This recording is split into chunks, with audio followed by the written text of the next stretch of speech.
Students, now we are going to discuss about flowers and their pods. As you know very well, you are very much familiar with flowers. In a plant, which pot would you like the most one? It's very easy.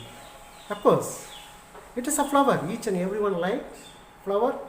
Is a very good part of plant because of its color, because of its fragrance, because of its attractiveness. The flower is a significant diagnostic features of angiosperms. It is a modified condensed reproductive shoot. The growth of the flower shoot is determinate. So the flowers consist of various whorls of the flower. They are calyx, corolla, androecium and gynoecium. There are two whorls, accessory and essential whorls. The accessory whorls consist of calyx and corolla, and the essential whorls comprises androecium and gynoecium. The flower is said to be complete if all the four different types of whorls are present. When it is contained, all different four whorls are present, then the flower is said to be complete flower. Suppose if any one of the four whorls are absent, then it is called as incomplete flower. So, depends upon the number of the whorls are present on the flower. These are divided into two types, namely complete and incomplete. Now we are going to see about flower 6. If the flower is having androecium alone, this will be called as male flower. If it is having gynoecium alone, it is called as female flower. If it is having both androecium and gynoecium, it is called as bisexual flower. So the flower sex refers to the presence or absence of androecium and gynoecium within a flower. Bisexual flower is perfect flower. If a flower contains both androecium and gynoecium, it is called as perfect flower. Then unisexual flowers are called as imperfect. When a flower contains only one of the essential whorls, is called as imperfect flower. That is staminate flower. Staminate flower means male flower. The flowers with androecium alone are called as male flower or staminate flower. If the flowers with gynoecium alone will be called as female flower or pistillate flower. Then we are going to discuss about plant sex, whether it is hermaphrodite or monoecious or dioecious or even polygamous. So this is called as plant sex. The plant sex refers to the presence of and distributions of flowers with reference sex in an individual of the plant. For example, hermaphrodites, hermaphroditic plant. That means the flowers possess bisexual. That means androecium and gynoecium are present in the same flower. Will be called as hermaphroditic. Then monoecious. Monoecious means there are two different types of sexual flower. That is male flower and female flower. Male flower and female flowers are distinct, but even though they are distinct, but both male and female flowers are present in the same plant, then this is called as monoecious plant. That means both male and female flowers are present in the same plant. It is called as monoecious. You might have seen in coconut. Then dioecious plant. Dioecious plant means male flowers are present in one plant, female flowers is present in the other plant. So male and female flowers are present and separate plant are called as dioecious. Papaya, palm tree, panai maram, papaya maram. If you see male plant separate, female plant separate. If it is separate plant, then they are called as dioecious. Then polygamous. What is meant by polygamous? A plant which is possess bisexual flower, male flower, female flower. So all the three different types of flowers are present in the same plant are called as polygamous. The condition in which bisexual and unisexual flowers like staminate flower and pistilate flowers are occur in the same plant is called as polygamous. Musa. Musa means banana plant. Mangifera. Mangifera means mango plant. If you see, all three different types of flowers are present in the same plant. So, on the basis of this, the plant sex can be classified into four different types, namely hermaphroditic, monoecious, dioecious, and polygamous. Names only difficult, but if you understand, it will be easy. Now we are going to see about flower symmetry. What is flower symmetry?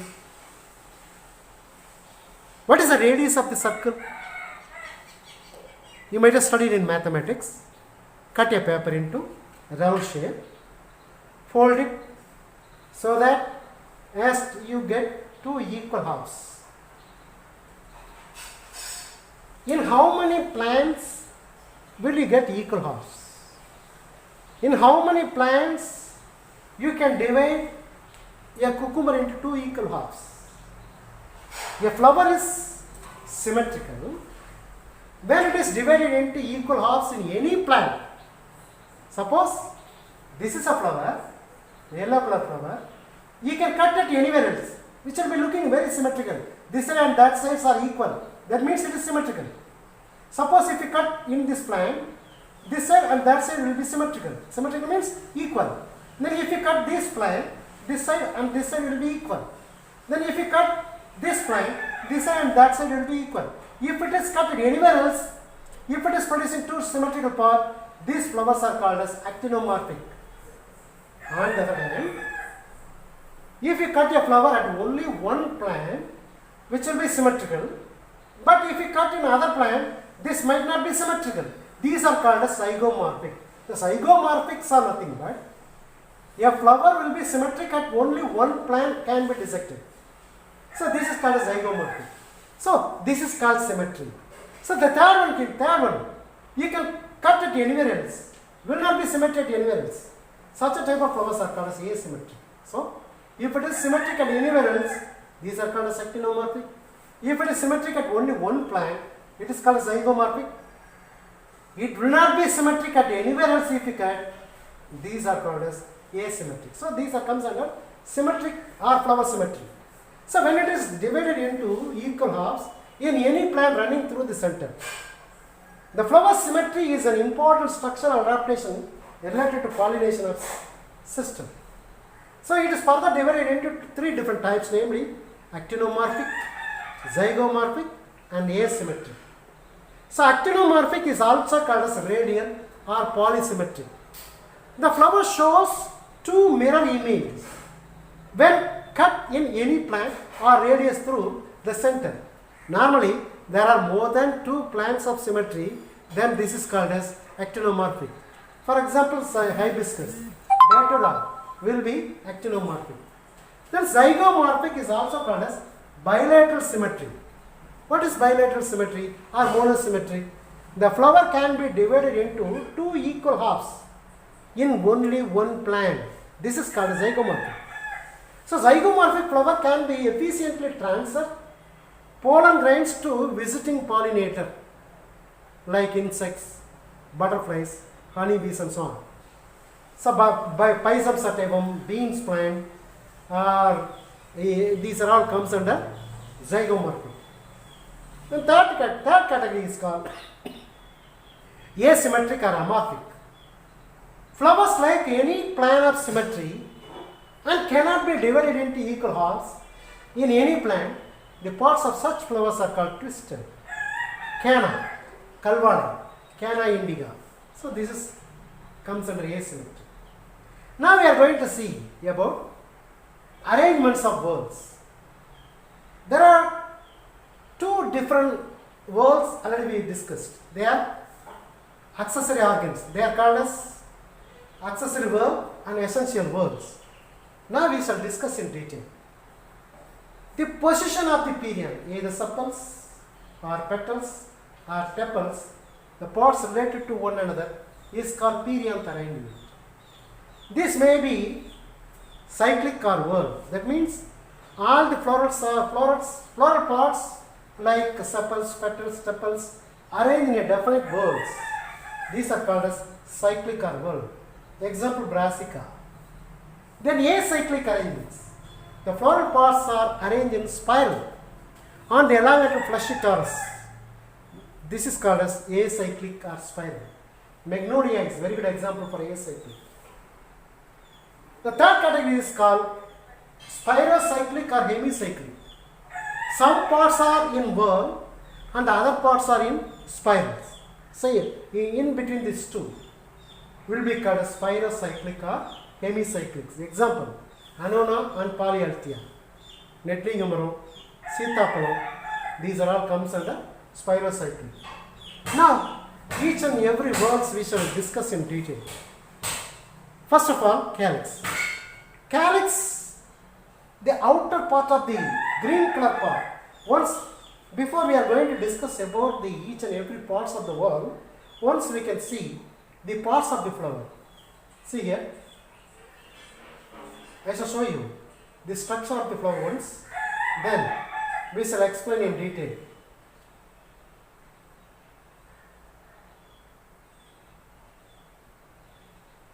So this is a flower. The stalk-like structure is called pedicel. On the pedicel, this is a cushion-like structure. This is called as thalamus. On the thalamus, various 4 different types of pods which are present. They are calyx. Green color part is called calyx. The colored part is called corolla. And the stamen part is called androecium. And the female reproductive part is called gynoecium. These are all present. The calyx are made up of sepals. The corolla is made up of petals. This androecium is made up of stamens. And the gynoecium is made up of carpels. So these are various parts of the flower. Then only we can able to understand. You might have studied in 10th class as well. Now we shall discuss in details of various parts of the floral whorls. One by one we shall see. Now we shall discuss about calyx.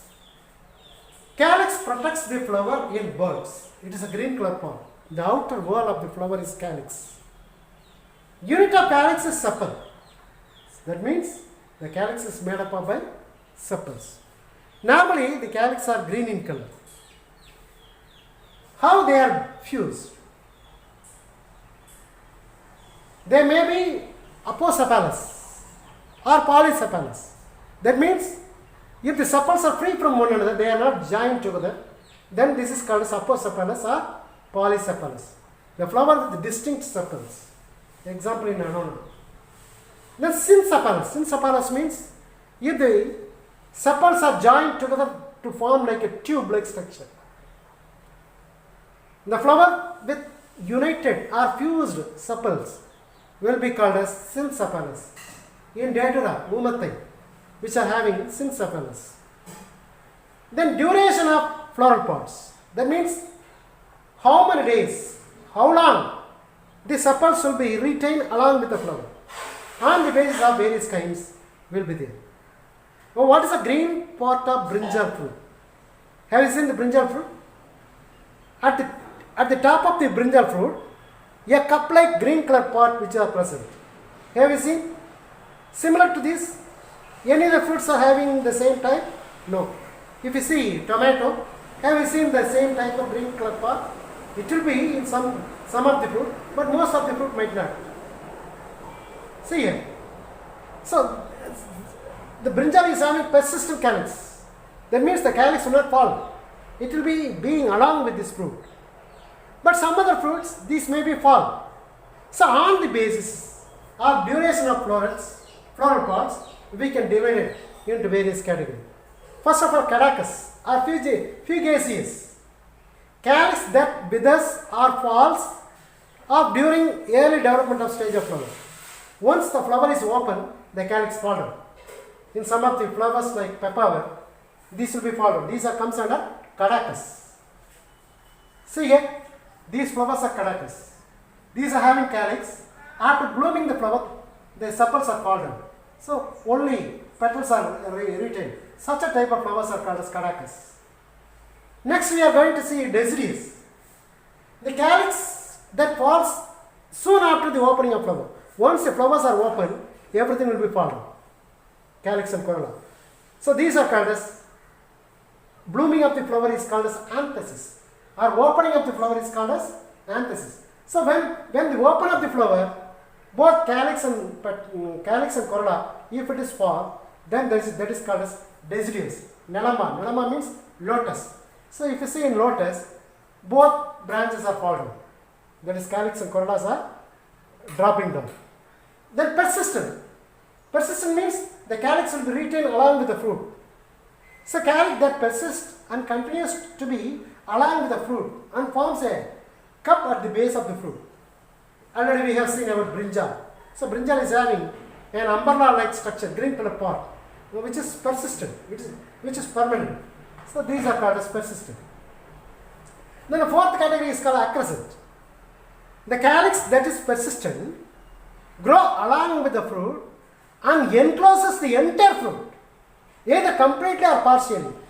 Physalis. Physalis means sodakatakali. Sodakatakali comes under this category. So in this fruit, the calyx is completely covered the fruit.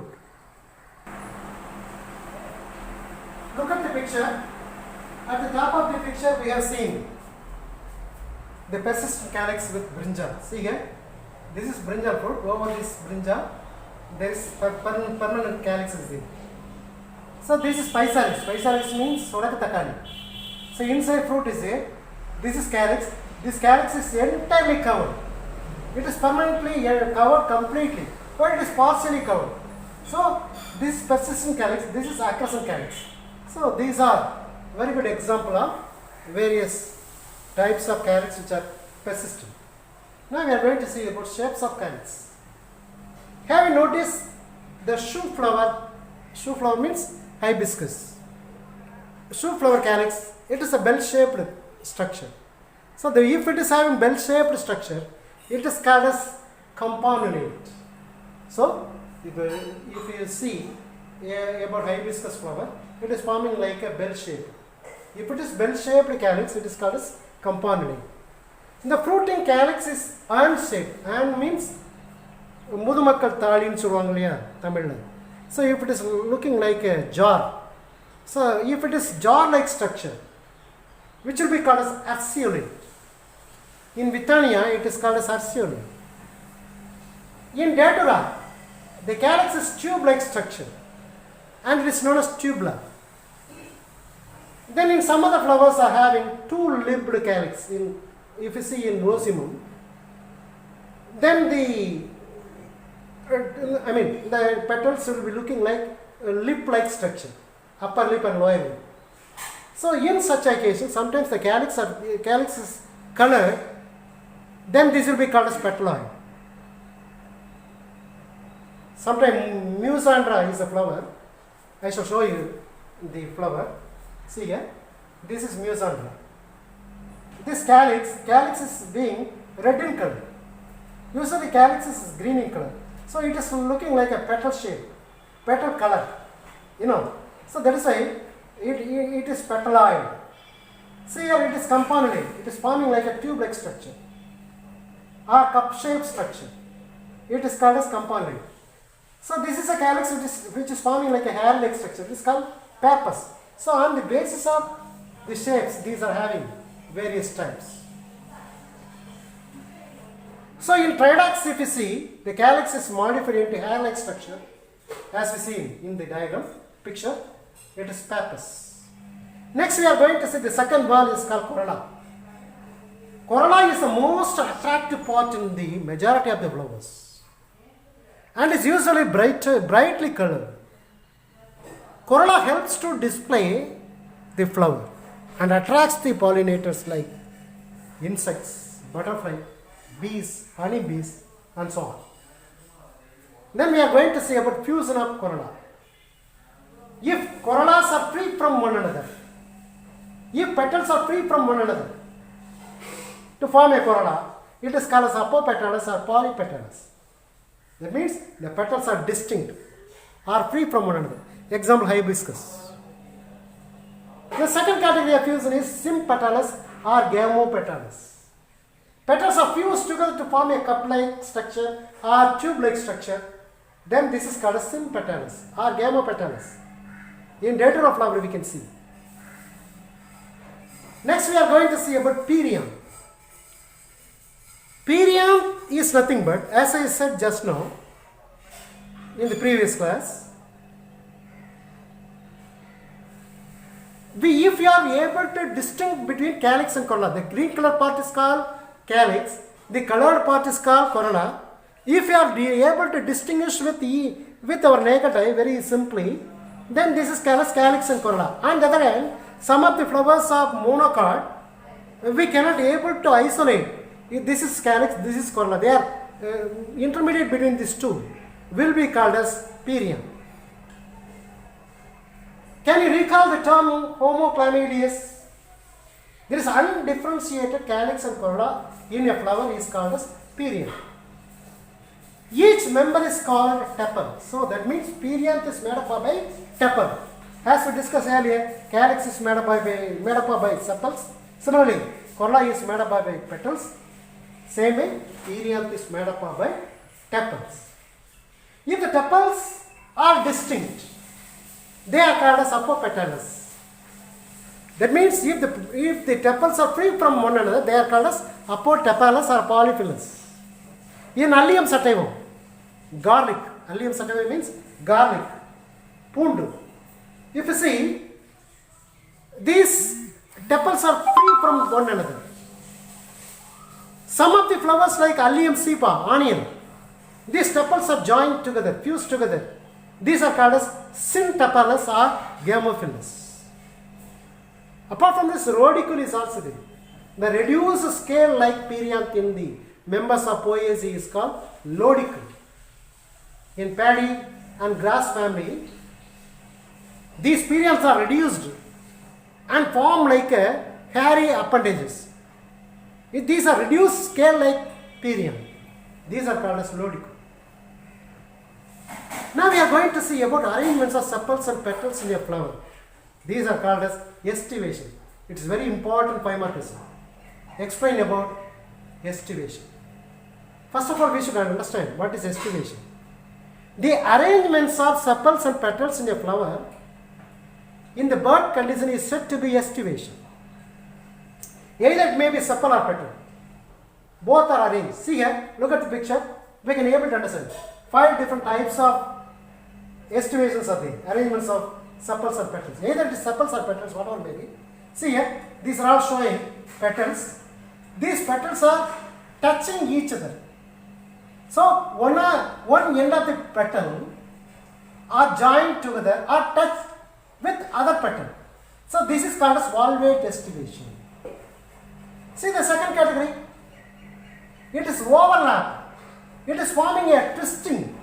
That means one end of the overlap is present inside, the other end of the overlap is present outside of another petal. So each and every petals are overlapped together. One end of the petal or tepal is being outside, the other end of the petal are being inside to form a cyclic twisted. So this type of estivation is called twisted estivation. Third category is called imbricate estivation. It is neither be valvate nor be twisted. So these are arranging in irregular manner of twisting. So this is called as imbricate estivation.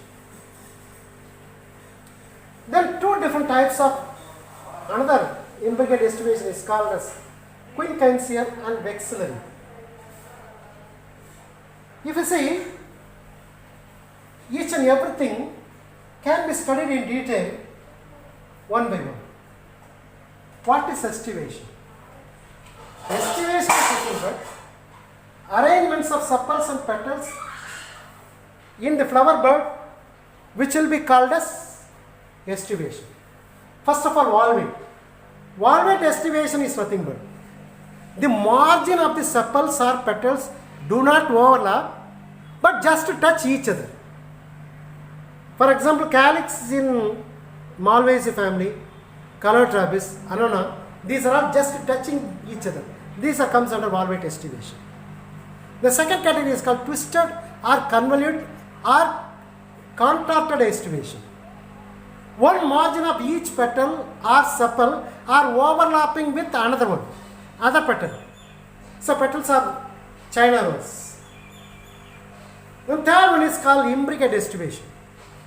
The sepals and petals are irregularly overlapped on each other. One member of the valve is exterior, one interior, and rest of the three having one margin is exterior and the other is interior. Can you able to understand? So in this imbricate estivation, it is irregularly overlapped. One member of the overlap is completely exterior. One is completely interior. And the remaining three, one margin is exterior, other margin is interior. So three different formations of overlap is available. This is called imbricate estivation. That means one tepals or petal is completely exterior, another sepals or petals are completely interior, and remaining three, one end is exterior, another end is interior. That's all. So this type of arrangements of sepals or petals are called as imbricate estivation. Another two types of estivations. This is also imbricate estivation only, but modified form of imbricate estivation. First one we can able to see, quincunceal.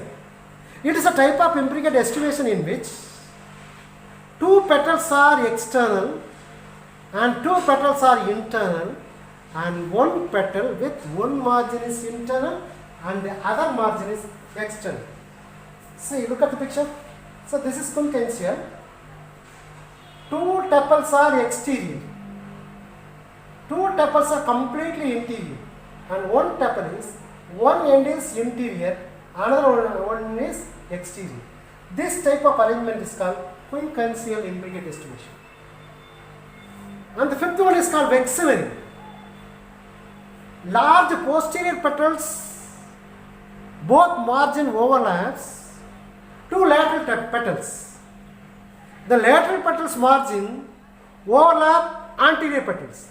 That means at the top a large posterior petal will be there. These are overlapping two lateral petals at the base.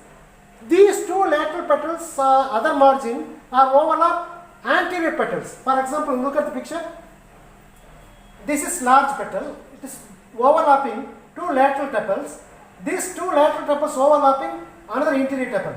So in such a way, these are the type of imbricate arrangement is called vexillary arrangements. So it is very important question about estivation of sepals and petals. Next we are going to see about essential parts of flower. Essential parts means androecium and gynoecium. Androecium is male reproductive organ and gynoecium is female reproductive organ. First we can see about androecium. So in androecium, androecium is made up of a stamen. This androecium is having a stalk-like structure is called filament, and a bag-like structure is present at the tip of the filament is called anther. These are joining by a small tissue is called connective tissue. This is dorsal view, this is ventral view. So if you take a cross section inside, pollen grains are present. Inside the anther lobe, pollen grains are male gametophyte which are present inside. So this is the structure of an anther, structure of the stamen.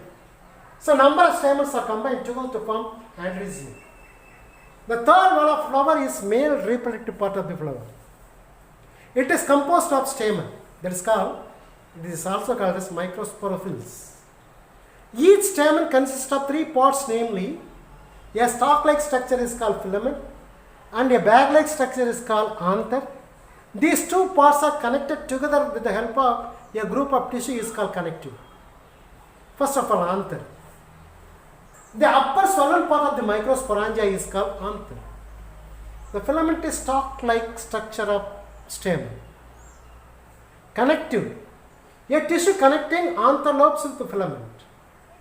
Anther typically contains two compartments called thecae. That means this side one compartment, that side one compartment. This is one thecae, that side another thecae. A singular thecae. Each thecae consists of two microsporangia. This side two microsporangia, this side two microsporangia. Overall, 4 microsporangia are present. 2 microsporangia fuse to form a locule. A sterile stamens are called as staminode. So some of the stamens, they cannot able to produce pollen grain. They are called sterile. The sterile stamens are called as staminode. In cassia, these are very good examples. Now we are going to say about distinct. Stamen which is do not fuse to one another, they are called as distinct stamen. But some of the stamens are fused. That is another one. Yet the stamens which do not fuse with other parts of the flower, these are free stamens. Some of the flowers with stamens that are free and distinct, they are called as apostamens. Now we are going to say about fusion of stamens. The fusion of stamens fusing among themselves and also with other parts of the flower. That means some of the stamens are fused with other stamens. This is one category. Another one, a stamen is fused with other part of the flower like calyx, corolla and gynecium. They are two different types, conation and adnation. What is conation? Conation refers to fusion of stamens among themselves. It is further divided into 3 different types, namely Adelphi, Syngenesius and Cynandrous. There are various types of Adelphi are there. Adelphi means the filaments of the stamen join together, connect into one or more bundles, but anthers are free. It is maybe various kinds like monoadelphous, diadelphous, polyadelphous. What do you mean by monoadelphous?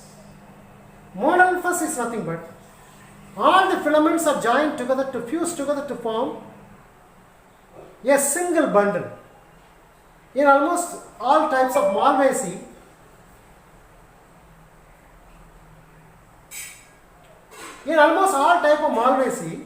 the filaments of stamens are joined together to form a single bundle. In some of the plant like Fabaceae member like Clitoria, the filaments are joined together in 2 bundles. They are called as diadelphous. In some other plant like citrus and bombax, filaments are fused together in many bundles. They are called as polyadelphous. So, on the basis of fusion of the filament, these are called as Adelphi. Then Syngenesius. Then anthers are fused together.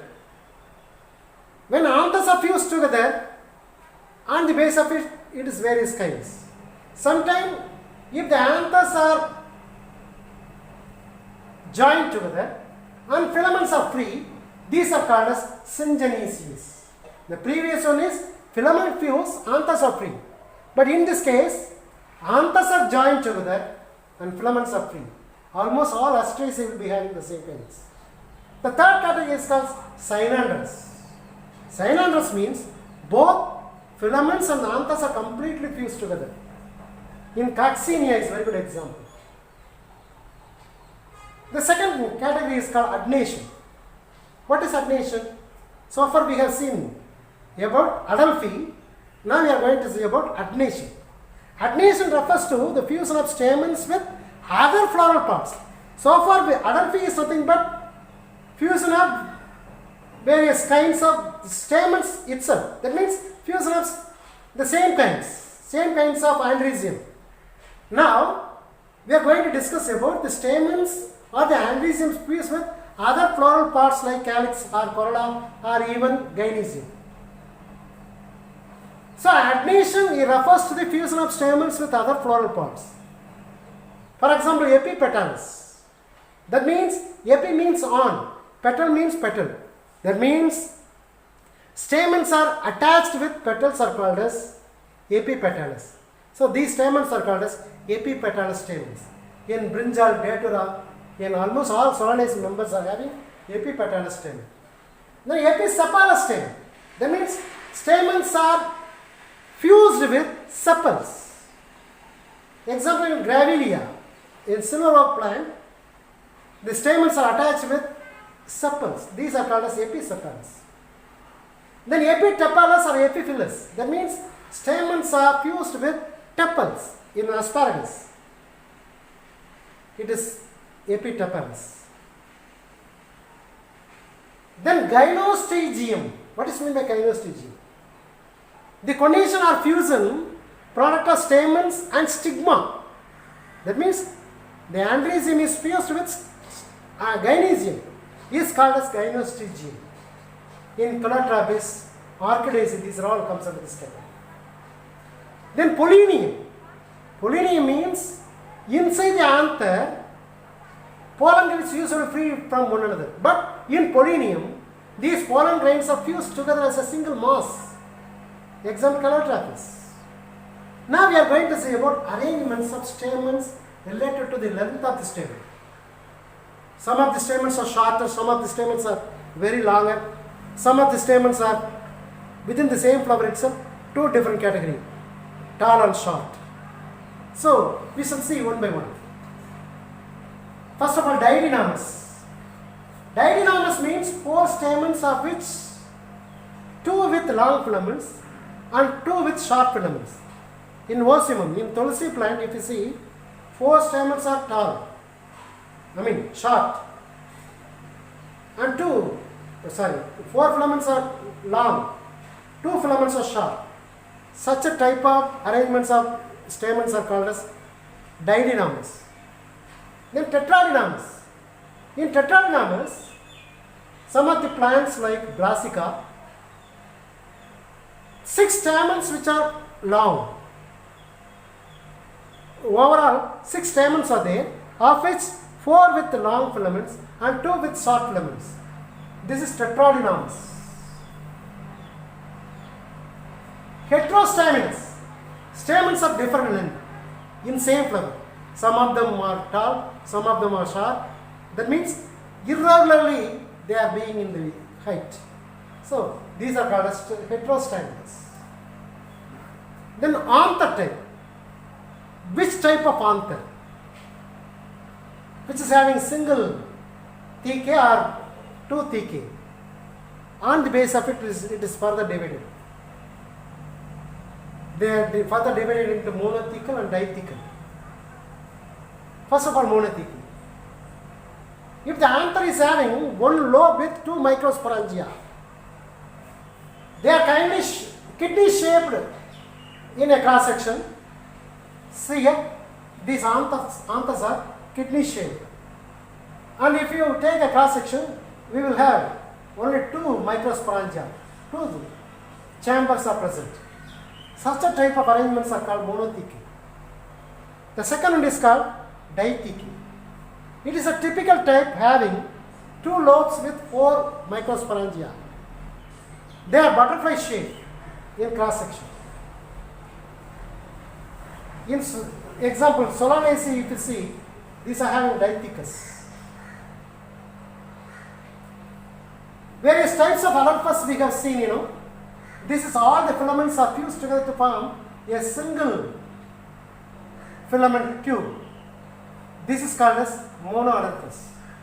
Here 9 filaments are fused together in one bundle. A single filament is another bundle to form diadelphus. Then this is polyadelphus. This is syngenesious. Syngenesious means all the anthers are fused together, but the filaments are free. This is epipetalous. The stamens are attached with petals are called as epipetalous. Now we are going to see about anther attachment.